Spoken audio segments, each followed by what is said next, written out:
नमस्कार। स्वागत है आपका हमारे इस नए वीडियो में। अब हम बात करेंगे दूसरे भाव का स्वामी अगर सातवें भाव से संबंध बनाए तो हमारा धन कैसे आएगा। सातवां भाव हमें बताता है हमारी पत्नी का, बिजनेस पार्टनर का और साथ में डे टू डे अर्निंग का।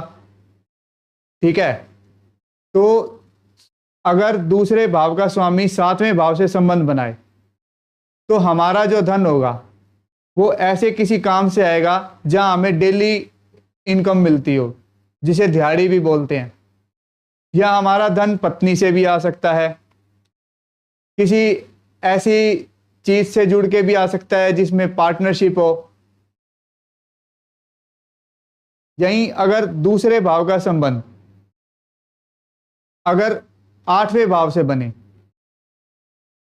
आठवां भाव हमें बताता है गहरी सोच का, मृत्यु का, आयु का और फैक्ट्री का।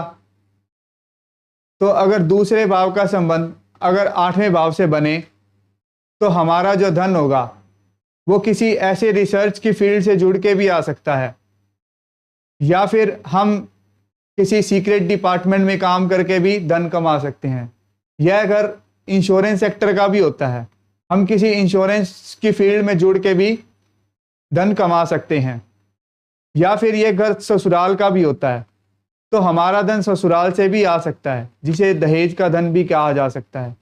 इसे जमीन के नीचे का गड़ा हुआ धन भी कहा जाता है। तो जब दूसरे भाव का संबंध जब आठवें भाव से बने तो हमें जमीन के नीचे का धन का मतलब ये होता है कि अचानक हमें ऐसी इनकम मिल जाए जो हमें पहले पता ना हो, तो अचानक हमें मिल जाती है, तो उसे बोलते हैं अचानक आने वाले धन। यहीं अगर दूसरे भाव का संबंध जब नवें भाव से बनता है तो हमारा धन कहां से आएगा। नौवां भाव भाग्य का है, पिता का है, हमारी ट्रैवलिंग का है, हमारी उच्च शिक्षा का है।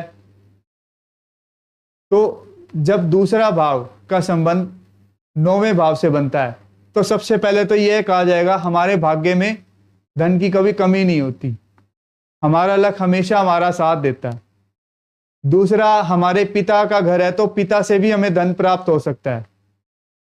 या हम ट्रैवल ब्लॉग करके या फिर ट्रैवलिंग के